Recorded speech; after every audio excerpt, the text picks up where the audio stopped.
편지 형식인데 오늘은 이제 발신자, 수신자 이걸 통해서 요한계시록의 그 모습을 살펴봅니다. 지금 제 나이 또래는 잘 모르고 제 윗또래 한 60대 중반 또 70대 되신 분들은 70대 70년대 60년대 우리나라 굉장히 어려울 때 그 파독 광부들, 파독 간호사들 아마 그 현장의 그 사실을 알고 계실 겁니다. 파독 광부들은 이제 1000m에 보니 100m 내려갈수록 1도씩 올라간대요. 그러니까 35도요. 그 추운 날씨인데 35도. 물이 늘 양말에 젖어 있고 늘 죽음의 위기 가운데 있었었고 우리 간호사들은 보면은 이제 처음 가가지고는 뭐 닌게로 이게 하는 게 아니고 지신 닦는 거예요. 독일 사람들이 얼마나 커요. 올렸다 내렸다 하니까 뭐 그 작은 동양 여자들이 또 손은 얼마나 재바른지 그렇게 해서 그렇게 고생을 이제 많이 했죠. 대통령이 이제 방문을 합니다. 위로차 방문하는데 그때부터 막 울기 시작했다고 그래요. 그리고 이제 외국가를 부르는데 뭐 대한 사람 대한으로 여기서 뭐 전부 다 그냥 전부 다 울었다고 그래요. 그래서 그 유명한 대통령의 눈물 이렇게 유명하죠. 이게 대통령의 눈물. 아마 이분들이 지금도 저기 남해 쪽에 가면 독일 마을이 있어요. 그분들이 은퇴하고 나서 거기서 살고 있거든요. 근데 지금도 그때 그 모습을 전부 다 기억하고 있다고 그래요. 그때 한 말들, 그때 흘렸던 눈물들 생생하게 기억한다고 그래요. 너무 감동적이었다는 겁니다. 사도 요한은 복음 전파한 제목으로 밤모섬의 유배가 됩니다. 나이가 이제 90이 넘어갔어요. 이 나이에 무슨 귀향을 갑니까? 교회와 완전히 단절됐어요. 우리 어르신들 그 요양원에 보내면 막 너무 힘들어 하시죠. 이 요양원 보낸 정도가 아니에요. 요양원이야 뭐 좋죠. 시설이. 중노동에 막 시달리고 있고 외롭고 교회와 떨어져 있고 막 얼마나 힘들겠어요. 말이 그렇지. 그 채석장이 있어. 채석장. 그게. 근데 하나님께서는 그 종을 가만두지 않고 찾아와 오셔서 환상 가운데서 계시록에 하는 이게 엄한 말씀을 주셨죠. 그래서 위로받고 은혜받고 감격하고 교회를 붙들어주고 살아남았습니다. 이 요한계시록을 받아보고 있는 그 수신자들은 여전히 핍박 중에 있는 교회들인데 되게 수신 발신을 할 때 어떻게 하냐면은 사도 바울은 이런 식으로 하는데 사도 요한은 이렇게 하는데 그래 안 해요. 여기는 성삼위 하나님의 이름으로 직접 문안한다. 그렇게 표현하고 있습니다. 이런 표현을 쓰는 이유는 교회 처지가 너무 절박했다는 거예요. 하나님이 직접 그 한 분이 아니고 아브라함처럼 세 분이 그냥 딱 방문해야 돼. 그래서 이 문안 편지를 받은 그 핍박받고 있고 고통받는 그 성도들은 이 편지를 받아보면서 우는 거예요. 우리가 핍박 가운데 내일을 알 수 없는데 그냥 하나님께서 우리를 잊지 않고 찾아오셨구나. 눈물 바다인 거예요. 감격 그 자체입니다. 요한계시록 눈물로 시작해서 눈물로 끝나는 게 모든 것이 끝났다고 하는 그 지점에 끝난 것은 아니고 주님께서 그들의 삶의 현장에 직접 찾아오는데 그것은 너희들이 어떤 절박한 처지에 있더라도 절대로 소망을 잃지 말라 하신 말씀입니다. 첫 번째는 수신자가 누구냐면은 발신자는 요한이에요. 수신자가 누구냐면 소아시아의 7교회입니다. 4절 말씀 요한은 아시아에 있는 7교회에 편지하노니 7교회가 소아시아 7교회가 수신자입니다. 소아시아 이렇게 하니까 지금 우리 뭐 아시아 중에 뭐 작은 건가 그게 아니고 특히 이제 서부 지금으로 말하면 서부 지역에 있는 터키 지역에 그것도 일부분이 소아시아 지역입니다. 그 당시 기독교가 두 군데가 굉장히 강성했는데 북아프리카를 알렉산드리아를 중심으로 이집트에 있죠. 거기가 굉장히 기독교가 융성했고 또 하나가 특히 그 소아시아를 중심으로 해서 거기가 굉장히 융성을 했어요. 거기서 7교회는 규모나 영향력 면에서 모든 교회를 대표할 만한 그 교회들입니다. 큰 로마의 주도를 따라서 세워진 우리는 말하면 서울, 수원, 대전 이런 식으로 찍고 대구 이런 식으로 가는 거예요. 이 7이 나오는데 여러분 계시록에서 이 7이라고 하는 숫자가 54번 나옵니다. 7은 완전수. 서양 사람들 7을 너무 좋아해요. 럭키 세븐 이래서 충만하다 그런 뜻을 가지고 있는데 하나님께서는 7일에 천지를 창조를 했는데 그건 충만히 창조했고 완벽하게 창조했다는 거예요. 그런데 죄로 말미암아서 그 창조가 망가졌어요. 그래서 계시록에 또 7이 계속 재등장하고 있습니다. 그거는 망가진 창조를 하나님께서는 재창조로 완성시키겠다는 거예요. 그 소망을 보여주는 성경이 계시록입니다. 7은 3과 4로 나누어집니다. 3은 성부, 성자, 성령 하나님의 숫자고 4는 피조물의 숫자입니다. 하나님과 피조물이 하나로 화합이 되어서 뗄래야 뗄 수 없는 재통합이 이루어지는 그 모습이죠. 그러니까 요한계시록은 하나님과 하나님의 백성들 딱 붙어버려요. 고난 가운데 있을 때 하나님하고 딱 붙어버려요. 아이들이 그냥 아프면 엄마하고 애가 딱 붙어버려요. 그러니까 요한계시록은 성도와 딱 하나님과 딱 붙어버려야 돼. 그래야 살아남습니다.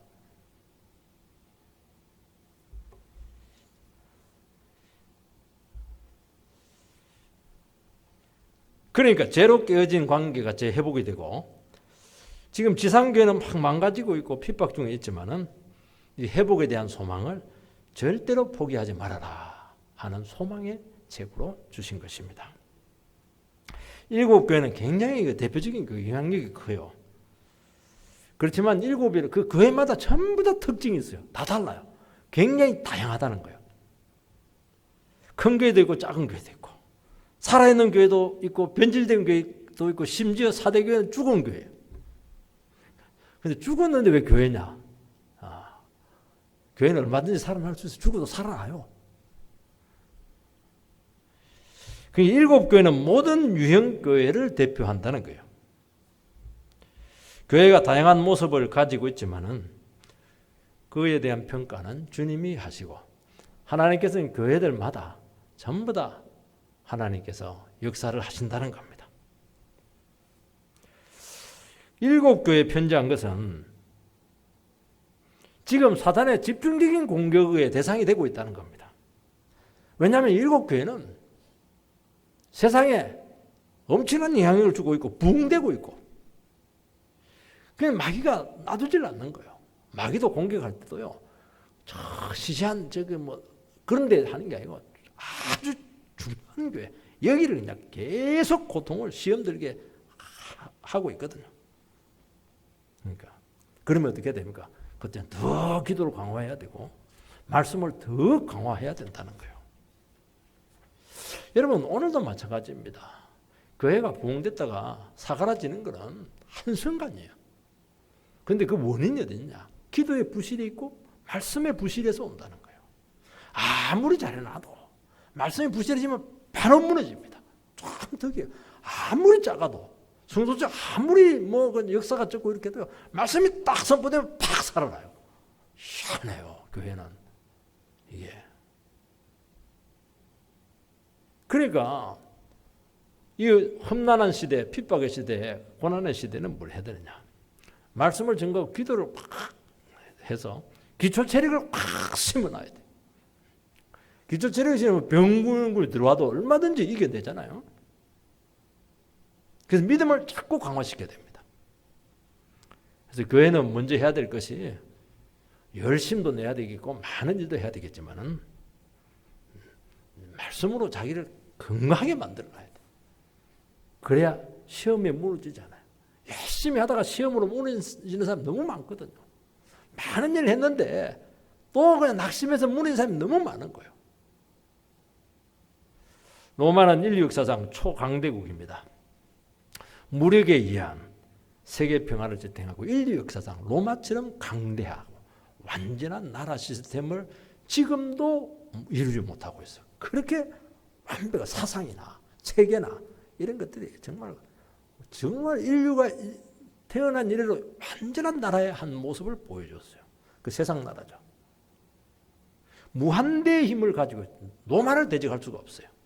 그런데 그 무한대의 힘은 반드시 절대화로 가게 돼 있고 신격화를 가질 수밖에 없어요. 그래서 로마 황제는 신이었어요.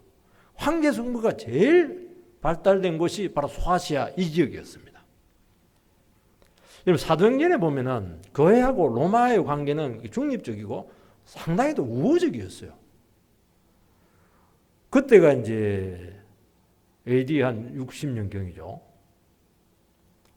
바울 사도가 활동할 때니까. 근데 지금 AD 90년이니까 30년 정도, 40년이 지났는데 그 당시에는 유대인들하고 이제 문제가 생겼어요. 유대인들이 막 핍박을 해요, 교회를. 근데 지금은 한 3, 4년 지나니까 로마하고 적이 되어 버렸어요. 왜냐, 황제가 신의 위치에 있으니까 교회를 막 탄압을 하는 거예요. 그러니까 훨씬 힘이 센 거예요, 지금. 유대인들하고 비교가 안 돼요, 지금. 그래서 교회는 존폐의 위기에 있었었고, 그 가운데 하나님의 존재에 대해서 사람들은 의심하고 있었습니다. 그때 하나님께서는 어떻게 합니까? 성부, 성자, 성령의 이름으로 그들을 찾아가서 붙들어주고 있습니다. 걱정하지 마. 하나님은 여전히 온 세상의 주권자가 되고 있고 로마 황제는 피조물에 불과하고 있고 이 모든 세상을 내가 쥐고 있다. 굉장한 위로죠. 너희들이 혼자가 아니라는 거예요. 대권자는 나라는 거예요. 그 소망을 주는 책인 줄 믿습니다. 두 번째는 이제도 계시고 전에도 계시고 장차 오실 이로 하나님을 소개하고 있습니다. 4절 말씀을 보면 요한은 아시아에 있는 7 교회에 편지하노니 이제도 계시고 전에도 계시고 장차 오실 이와 그 보좌 앞에 7명과 이제도 계시고 전에도 계시고 장차 오실 이 하나님을 그렇게 표현을 하고 있습니다. 하나님은 지금 이곳에서도 역사를 하십니다. 하나님은 전에도 역사를 했습니다. 미래는 비어있는 공간이 아니고 하나님께서 반드시 찾아와서 채우실 공간이라는 거예요. 하나님은 시간을 만드신 분이고 여러분 시간과 공간이라는 것이 이게 하나님이 만든 피조 체계입니다. 만들었는데 하나님은 그 구속당할 필요가 없어요. 하나님은 시간과 공간 너머에 계시다는 거예요. 그런데 하나님께서는 자기가 만든 이 피조 세계에 어려움이 생겼을 때 공간 안으로 시간 안으로 찾아오셔서 만나주시고 섭리하신다는 것입니다. 그래서 고난받는 신자를 혼자 버려두지 않고 함께 하신다는 것이죠. 그래서 고난을 넉넉히 이기도록 도와주시겠다 말씀하고 있습니다. 이분은 전에도 계시고 전에도 계셨다. 계시고 이 과거도 아니고 과거지만 지금까지 계속 연결된 현재라는 거예요. 특이한 그 시제가 있어요. 유대인들한테는 역사 속에 함께 하셨던 하나님을 읽어내는 믿음의 안목이 필요하다는 겁니다. 우리나라가 해방되고 나서 해방 전에도 마찬가지였죠. 해방, 6.25, 보릿고개, 4.19, 그냥 5.16, 그 다음에 그거 뭡니까? 또 데모들 많이 하고, 민주화 투쟁도 많이 하고, 광주 사태, 그 다음에 그 건대 사태, 얼마나 많은 일들이 생겼습니까? 그래서 그때마다 우리나라는 특징이 다른 나라는 데모해도 뭐 데모하는 거예요. 우리나라는 나라 전체가 위태위태해요. 그러니까 지금 배를 타고 가는데 배가 그냥 흔들려가지고 막 난파되기 일보 직전이에요. 처음부터 걱정을 해요. 또 북한까지 있고 이렇게 하니까. 그러니까 얼마나 많은 갈등과 투쟁과 시대를 겪었습니까? 당장 나라가 두 쪽이 날 것 같은, 불바다가 될 것 같은 한두 번이 아니었다는 거예요. 그런데 참 놀라운 것은 하나님께서 또 개입했어서 갈등을 끝내고 힘들고 어려웠는데 더 좋은 세상으로 이끄는 거예요. 산업화로, 민주화로, 지금 선진화로 막 나가고, 문제는 엄청나게 많은데 전 세계가 주시하고 있어요. 이게 나타나는 결과는 점점 이렇게 되는 거예요. 이때 교회의 부흥과 기도가 이 모든 것을 견인차 역할을 했다는 것인데, 그러면 답이 나오는 거예요. 교회가 살아나고, 교회가 어떤 처지 가운데 있더라도 기도의 불을 끄지 않고 말씀의 불을 끄지 않으면 계속 간다는 거예요. 근데 아무리 잘 돼 있어도 교회가 등불을 탁 끄는 순간 그대로 주지 않는다는 거예요. 얼마나 우리가 중요한 위치에 있는가 하는 것을 알 수가 있어요. 그분은 전에도 계셨다는 거예요. 전에 그렇게 역사했던 분이 계속 그렇게 한다는 거예요. 그 어렵고 힘들었을 때 우리 교회들이 했던 그 모습을 계속 가져가는 거예요. 이게.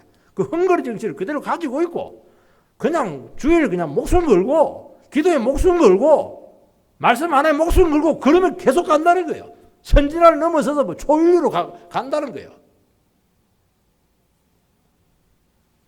히스기야 왕 때 아수르의 사령관 납사게가 공격하기 전에 심리전을 벌입니다. 공짜로 먹으려고 했죠. 힘 빼가지고 싸우면 자기도 피해보니까. 그때 뭐라고 얘기했냐니까, 너희 하나님은 과거에는 역사를 했지만은 지금 이 순간에는 역사할 수가 없다. 아수르가 현실이다는 거야. 현실을 인식을 하라는 거예요. 너희들 현실 인식이 없다는 거예요. 예수 믿는 사람들이 지금. 너희들 10명이라도 그 말 탈 사람이 있는 줄 봐. 말이 있는 게 아니고 말 탈 사람이 있느냐는 거예요. 없다는 거예요. 협박이죠. 그리고 절대로 히스기야의 말 듣지 마라. 히스기야는 믿음의 사람이니까 기도하자 늘 그렇게 했거든요. 그때 유다 백성들은 히스기야 왕의 말을 듣고 대답을 안 해요. 침묵하고 기도하고 흔들리지 않아요. 왜냐하면 왕이 딱 중심을 잡고 있으니까. 그리고 협박 편지를 가지고 성전에 가서 하나님 딱 펼쳐보고, 하나님 이놈이 이렇게 협박을 하고 있다고 지금.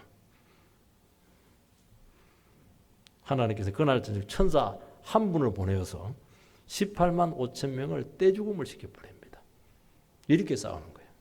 그러니까 교회가 살아있으면, 왕 한 사람이 살아있으면 나라를 살린다니까요. 한 교회가 살아있으면 광주를 살리고 나라를 살린다니까요.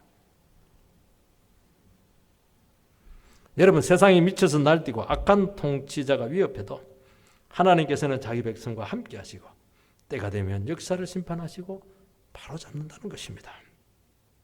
여러분, 우리의 미래는 장차 오실 분에 의해서 달려 있습니다. 현재 세상은 사탄과 제약 세력이 주도하고 하나님은 존재하지 않는 것처럼 보인다는 거예요. 때가 되면 하나님께서 심판주로 오셔서 선멸하고 자기 백성들을 위로하고 신원해 주시겠다는 겁니다. 고난 중에 있을 때 미래를 열어가시고 위로해 주실 주님을 생각하면서 견딜 수가 있다고 말씀합니다. 우리 하나님, 우리 미래는 어떻게 준비하는 겁니까? 통장에 돈을 많이 넣어놔야 돼요. 물론 그것도 필요하죠. 자격증 많이 따놔야 돼요. 그것도 참 필요하죠. 저는 그런 것들을 부정하지 않아요. 훨씬 더 중요한 건 뭐냐? 우리의 미래는 주님 손에 있는 거예요. 장차 오실 분에게 달려있다는 거예요. 그렇다면 장차 오실 분이 무슨 말씀을 하시는가? 그 음성에 귀 기울이라는 거예요. 그 하나님의 살아있는 음성을 붙들 때 미래가 약속 가운데서 성취되고 점점 구체화된다는 것입니다. 그래서 핍박이 있고 고난이 있고 어려움이 있을 때, 가난할 때, 그때 그 현장에서 뭘 해야 됩니까? 생생한 주님의 음성을 들으라는 거예요. 그 주님의 음성을 듣고 결단을 내리라는 거예요. 하나님, 어차피 나는 없다고. 어차피 나는 이 세상 못 살아간다고. 이제 하나님 말씀 음성을 듣고 목숨 걸고 말씀 의지하고 살아가겠다고. 그러면 놀라운 일이 생깁니다. 미래가 우리 앞에 성큼 다가와요. 하나도 미래가 없는데 절벽이 딱 있는데 절벽이 팍 열면서 미래가 딱 와요. 그림처럼 우리에게 다가와요. 참 하나님의 말씀은 능력이 있습니다. 그래서 우리 예수 믿는 사람들은 살아보지 않아도 우리 미래가 얼마나 복될 것인지 다 예측이 돼요. 그러니까 믿음 생활하지. 될지 안 될지 모르면 누가 해요? 100% 돼야 그것도 의심을 하고 할까 말까 이랬었는데 너무 신기해. 여러분, 우리의 미래와 약속이 확실한 사람은 오늘을 절대로 헛되게 살아가지 않습니다. 영광된 미래를 오늘로 끌고 와서 자기를 절제하고 거룩하게 살리고 그렇게 할 수 있다는 거예요. 그래서 이것이 우리에게 그렇게 중요한 겁니다. 여러분, 지금도 미래가 좀 불투명합니까? 그건 길은 하나밖에 없었어요. 뭐 사람 쫓아다녀봐야 그냥 사람 쫓아 더 비참해집니다. 그래 안 돼요. 하나님의 말씀으로 탁 붙들리면 막 한순간에 미래가 딱 현실로 우리에게 딱 다가와 버려요. 여러분, 지금 말씀을 붙드시기 바랍니다. 시간 넘어 계신 주님이 삶을 영혼의 관점에서 그때부터 우리를 이끌기 시작합니다. 우리는 막 눈앞에 그밖에 몰라요. 하나님의 영혼의 세계를 갖고 영혼의 시간을 가지고 있고 영혼의 풍성함을 갖고 있거든요. 그래서 딱 믿음으로 결단하는 순간 영혼하고 그냥 접목을 시켜버려요. 그래서 하나님의 일은 하나님께서 보내신 그분 산뜻이신 그분을 믿는 것이잖아요. 믿는 것. 믿는 것이 연결되는 거거든요. 천국과 우리를 연결시키는 것이거든요. 믿는 거예요. 우리는 하나님의 일은 많은 일을 한다 생각해. 그게 아니고 믿는 거예요. 믿으면 그 영혼이 우리에게 바로 온다는 그 영생이잖아요. 그래서 계시록은 이 고난받는 그 현재가 영혼으로 통할 수 있는 그 방법을 가르쳐주는 책이에요. 하나님은 지금도 살아계셔서 세리에 계시고 전에도 역사하시고 앞으로도 섭리하십니다. 로마 황제는 한낱 피조물에 불과하고 악한 정권은 반드시 심판합니다. 영원하잖아요. 참 너무 우리는 그 놈들이 영원할 것 같은데 안 그래요. 역시 교회가 영원합니다. 하나님이 영원하세요. 믿는 자들이 영원한 거예요.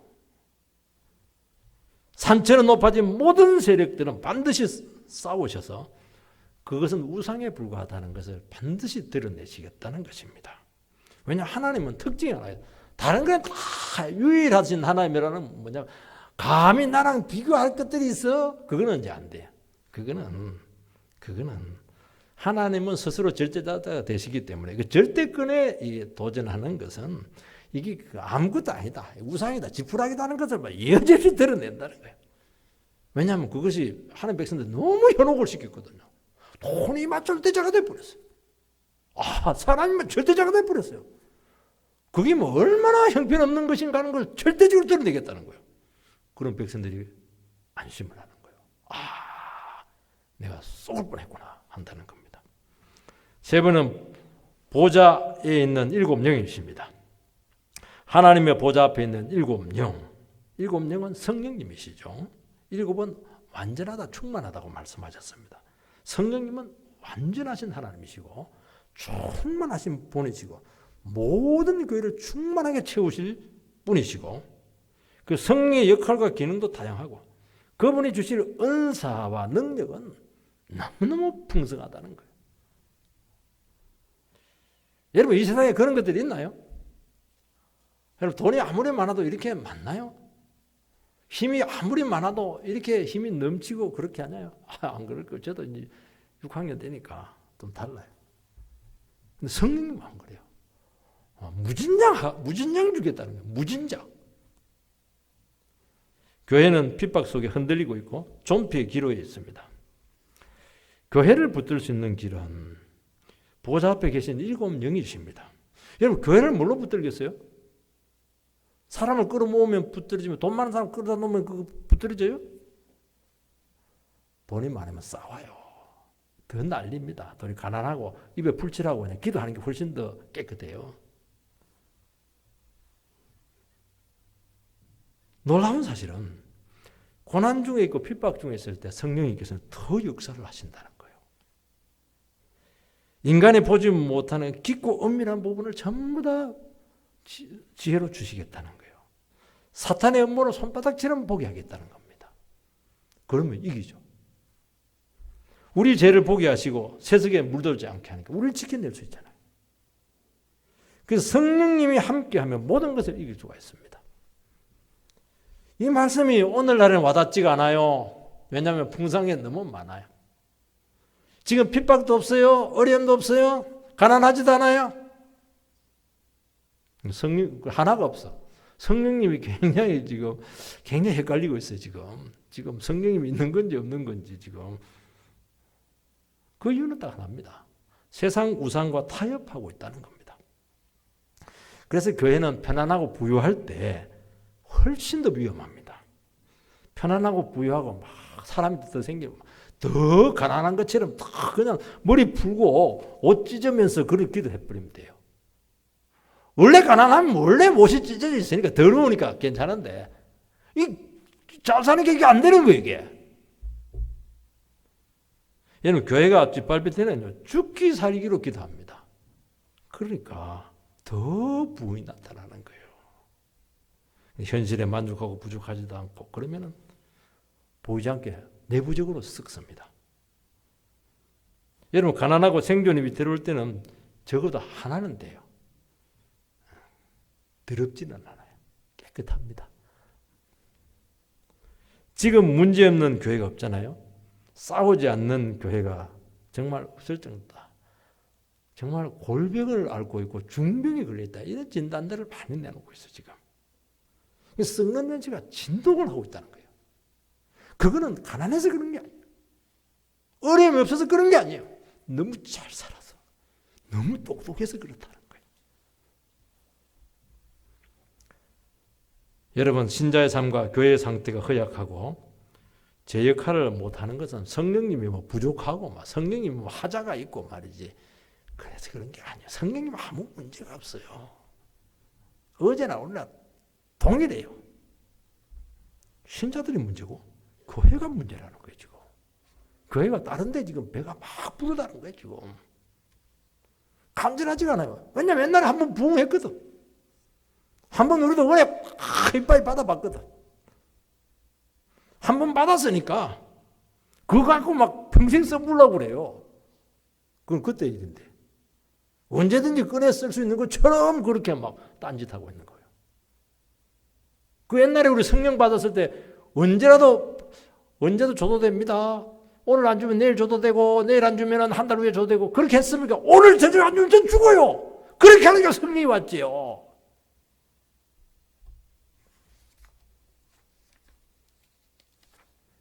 날마다 눈물을 구했잖아요. 새벽마다 와가지고 막 그냥 며느리들 와가지고 막 살려달라고 이렇게 하고 이렇게 하니까. 그러니까 집안도 부흥하고 자기도 살고 그 자식들이 대대로 복을 받고 말이죠. 그게 이제 끊어지고 있어요. 그 증거가 뭡니까? 그 다음 세대들이 지금 신앙이 있는지 없는지 지금 모르고 있어요. 지금. 그런 게 너무 많다는 거예요. 지금. 여러분 교회는 스스로 개혁이 불가능해요. 다른 건 전부 다 계획할 수가 있어요. 학교도 계획하고 뭐 법원도 요즘 어렵다는데 법원도 계획할 수가 있어요. 인간이 만든 제도이기 때문에. 하나는 절대로 교회는 절대로 외부에서 계획 못해요. 그래서 교회가 너무 부패할 때는 없애버려요. 공산주의를 보내고 싹 쓸어버립니다. 왜냐하면 계획이 안 돼요. 계획이 안 돼요. 그래서 계획되는 방법이었어요. 우리가 먼저 구조조정을 하는 거예요. 하나님 말씀 듣고 막 절제하고 막 서로 막 고난을 막 선포하는 거예요. 막 새벽에 나가다가 고난 선포하고 막 그냥 일주일 내내 예배 드릴 때면 막 정말 밥벌이가 안 되네. 그러면 이제 고난이잖아요. 예배 드리면서 직장 잃어버리니까 고난인 거예요. 왜 그렇게 고난을 자초하지 않냐는 게 지금? 그럼 뭐 저렇게 갔습니까? 지금은 안 그래요. 다 가지면서 남으면 이제 예배 드리고. 어떻게 해야 되겠습니까? 이거?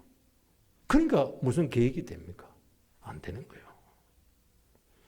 먼저 매를 맞고 울자는 거예요. 그러면 살리겠다는 거예요, 그거. 그 성령님께서 동일하게 역사를 해주겠다는 거예요, 그거. 성령님이 부족해서 그런 줄 아느냐? 7명이다, 7명.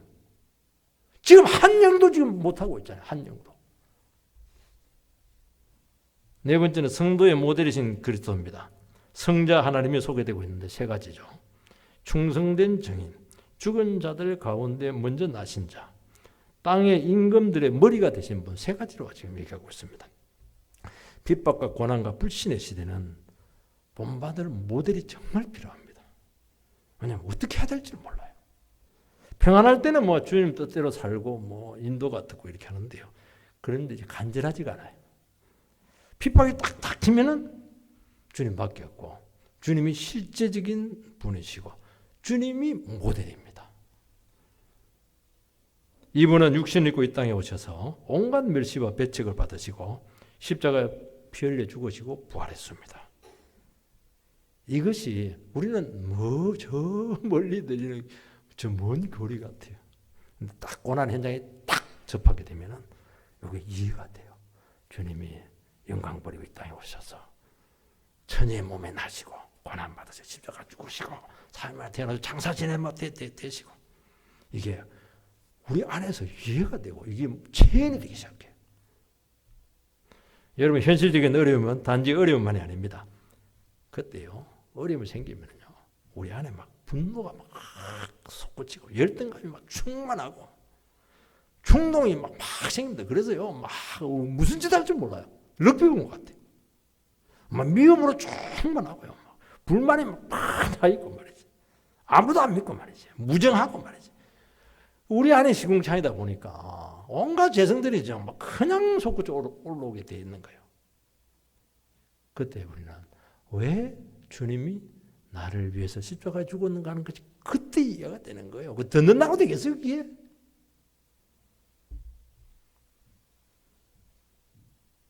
산적한 문제들이 있어요. 어마어마한 갈등들 중에 있을 때 우리는 막 인생의 짐에 눌려가지고 막 헤어나오지를 못해. 죽을 것 같아요. 그때 막 몸을 질질 끌면서 주님 앞에 나와요. 십자가 앞에 탁 가면 수고하고 무거운 짐진 자들아 다 내게로 오라. 내가 너희를 쉬게 하리라. 나는 마음이 온유하니 나에게서 짐 나누는 법을 배워라. 말씀 배우라는 거예요. 배우니까 뭐냐면 너를 내려놔라. 너를 비워라. 너를 부인하고 죽이라는 거예요. 그러면서 삶이 딱 정리되면서 길이 딱 보이는 겁니다. 그전에는요, 내 인생이 너무 고달프고 힘들면 전부 다 죽을 놈밖에 없어요. 시자들은 전부 다 죽여야 돼. 시아버지, 시어머니, 시누이 다 죽여야 되는데, 와, 이런 집안이 다 있는데 시자 앞에 탁 서보면 죽일 놈은 나라. 그런 눈물을 쫙 흘리는 겁니다. 그럼 부활이 이루어지잖아요. 그래서 그 시자들과 가지고 막 살아가는 거예요. 그냥 맛있는 거 사주고 시아버지 발레세 팍 닦아주고 막 이러니까 뭐 감동을 받는 거예요, 이게. 주님은 충성된 정인이 되신다는 거예요. 정인은 마르티스인데 죽음을 담보로 진실을 증거를 하는 사람입니다. 주님은 하나님과의 언약을 지키면서 죽음을 받아들이셨잖아요. 그래서 마귀가 막 예수님 죽여버렸어요. 마귀 기분 좋았죠. 무슨 기분 좋아요? 부활하셔서 마귀의 권세를 꺾어버리고 모든 인생, 마귀에 동참했던 모든 인생들의 죄인됨을 공개적으로 드러냈습니다. 말씀은 생명입니다. 말씀을 의지하고 살면 우리 실제적으로는 생명이 아니고 죽음이에요. 이런 말씀 갖고 살면 죽음이죠. 현실에서 바로 도태돼요. 죽었다 생각하고 십자가에 달릴 각오하고 말씀 붙들면 놀라운 일이 있어요. 다 죽는다고 자기도 죽는다는데 지금 살아있다는 거예요. 그게 너무 신기해요. 그냥 살아있는 것이 아니고 능력으로 출중해요. 부활의 능력으로. 아무도 겁을 안 내요. 이것이 충성된 정인의 삶입니다. 그 말로 뭐 예수 고백 어떻게 해요? 나는 이런 가운데서 죽지 않고 지금 살아있다. 그것도 병들지 않고 막 싱싱하게 살아있다. 나는 아무것도 겁 안 낸다. 그게 정인 아닌가요? 성도들은 지금 그냥 사는 게 아니고 세상과 인생을 두고 싸우고 있어요. 내가 사는 것이 바른 길인지, 세상으로 가는 것이 생명인지, 치열한 영적인 싸움을 하고 있는 거예요. 노선투쟁을 하고 있는 거예요, 지금. 주님께서는 우리를 세상에 보내실 때 산으로 안 보내죠. 세상에서 구원했지만 다시 재파송을 해요. 재파송하는 이유는 뭐냐? 다르게 살아라는 거예요. 내가 사는 길이 옳다는 것을 증거를 하라는 거예요. 근데 뭐 세상 가가지고 세상에 막 현혹이 돼가지고 막 세상 막 부러워하고 막 추구하고 막 기도 못한 것을 막 당연하게 생각하고 돈 떨어지면 막 하늘이 무너지는 거 하고 말이죠. 그러니까 능력이 안 나타난다는 거예요. 여러분 하나님 말씀만 붙들면 세상이 이기는지 하나님이 이기는지 한번 보여줘야 합니다. 이때 세상은 우리에게 옵니다. 내가 잘못 살았네. 너를 보니까 내가 헛살았어. 왜 그 증거를 우리는 받아내지 못하죠? 왜 그랬죠? 이분은 땅의 임금들의 머리가 됩니다. 세상의 왕들은 자기 마음대로 주관하려고 합니다.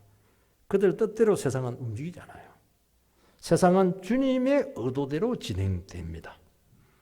그러면 이제 결론은 하나 나옵니다. 내 왕권을 포기하고 그분 앞에 머리 숙여 나오면 지키시고 영광으로 이끌지만은 끝까지 거부하면 심판입니다. 여러분 우리가 하나님 말씀대로 살아간다고 하는 것은 바로 이 문제예요. 하나님 말씀으로 살아가게 되면은 하나님께서 왕이시기 때문에 계속 기원을 해줘요. 그 지지를 해줘요. 그리고 네가 사는 것이 바르다는 것을 계속 확인을 해준다는 거예요. 그 힘으로 살아가는 거예요. 이 사람의 삶은 흔들리지가 않아요. 하나님의 지지를 받고 있는 사람은 누가 흔들겠어요? 우리 사람 말 듣고 사니까 자꾸 흔들리거든요, 이게. 삶이 묵직하죠. 덩치는 조그만한데 막 태산과 같아. 이 사람을 돈으로 움직이겠습니까? 권력으로 움직이겠습니까? 아무 것으로 움직일 수가 없어요. 왜냐하면 주님께서 권위를 실어주시고 그 말씀대로 된다는 것을 보여주고 이게 너무 중요하죠. 예수님께서도. 왜냐하면 이 사람은 정인의 삶을 살고 있으니까 지켜내죠. 하나님께서. 오늘 우리 이런 가운데서 성장하게 되기를 주의 이름으로 축원드립니다.